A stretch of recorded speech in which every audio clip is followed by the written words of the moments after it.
Rencana pembangunan tempat pengolahan sampah terpadu (TPST) yang mengadopsi teknologi dari Jepang jauh panggang dari api. Sebab TPST ini tidak jauh berbeda dengan TPST Mengwitani yang memanfaatkan sistem pembakaran.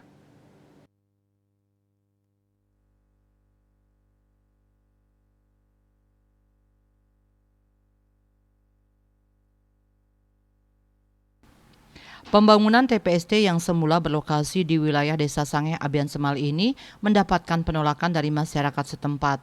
Informasi yang diperoleh pengolahan sampah berteknologi Jepang sejatinya adalah mengolah sampah menjadi energi listrik. Namun Pemka Badung hanya sebatas melakukan pembakaran sehingga tidak jauh berbeda dengan TPST Mengwitani. Mengingat TPST Mengwitani juga menerapkan pengolahan dengan cara membakar sampah hingga sampah lenyap. Kepala Dinas Pekerjaan Umum dan Penataan Ruang PUPR Badung, Ide Bagus Surya Swambe, tidak menampik perihal tersebut. Pihaknya mengaku proses pengolahan sampah seperti dijadikan energi listrik. Prosesnya sama seperti yang dijadikan energi listrik. Namun pihaknya di Badung tidak sampai menjadi energi listrik, namun hanya proses pembakaran saja.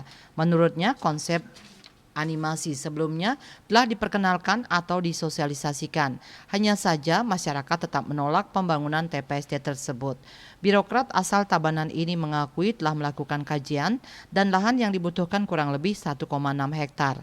Konsep pengolahan pertama TPST menerima limbah atau sampah, dilanjutkan penanganan dan pengolahan sampah, dan dilakukan pembakaran sampah. Setelah itu dilakukan pemulihan energi pembakaran sampah hingga bisa memproduksi energi listrik. Bahkan rencananya TPST yang dibangun akan mampu mengolah sampah sebanyak 140 truk dalam sehari dan dipastikan tidak berbau karena sampah datang langsung dimusnahkan dengan cara dibakar. Bali Pos melaporkan.